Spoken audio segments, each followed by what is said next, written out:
para mag-asikaso sa pagpasok ng aking panganay. Sa mga oras na nga ito ay 6 na nga ng umaga at hindi pa nga bumabangon ang batang ito.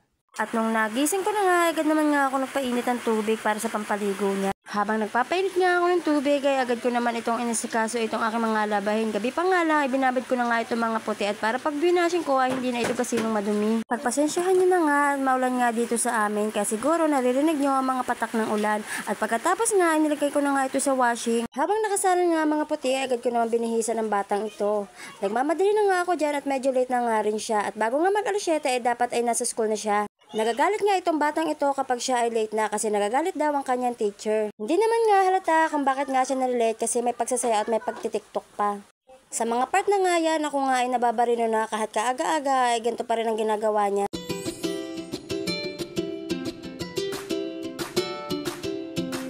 Umalis nga ako saglit at ito na nga ang ginawa niya sa camera at may pagpapakyut pa. Ito na nga habang inipita ko nga si ate ay nagising na nga ang aking bunso. Buti na nga laan, wala ka siyang kasinga-singa kasi kapag nagigising nga ito, wala ako sa tabi niya ay talagang umiyak nga talaga siya. Diyan nga lang siya sa tabi ko at medyo talala at naglo-loading pa nga.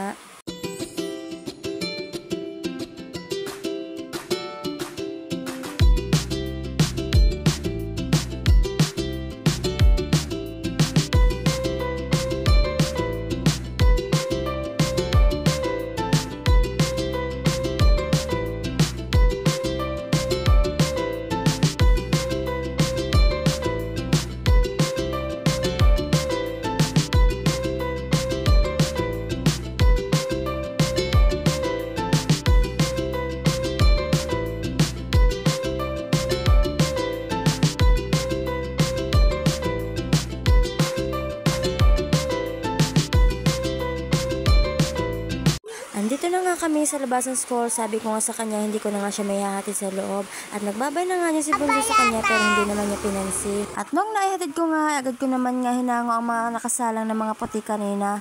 Bago ko nga ihatid si ate, pinaikot ko na nga muna para sa pagbalik ko ay isasalang ko naman ang mga susunod pa. At nung kinahaponan nga ay kinoon ko na nga si ate at ang sabi niya nga may tira pa nga siyang baon. At ang sabi niya nga ibibili niya nga daw niya ng ice cream. At nung nakabili na nga kami, agad naman nga kaming umalis at sa mga oras na yan ay umaambo na nga. Kaya sa mga susunod na video ay magkita-kita tayo. Bye! Thank you for watching!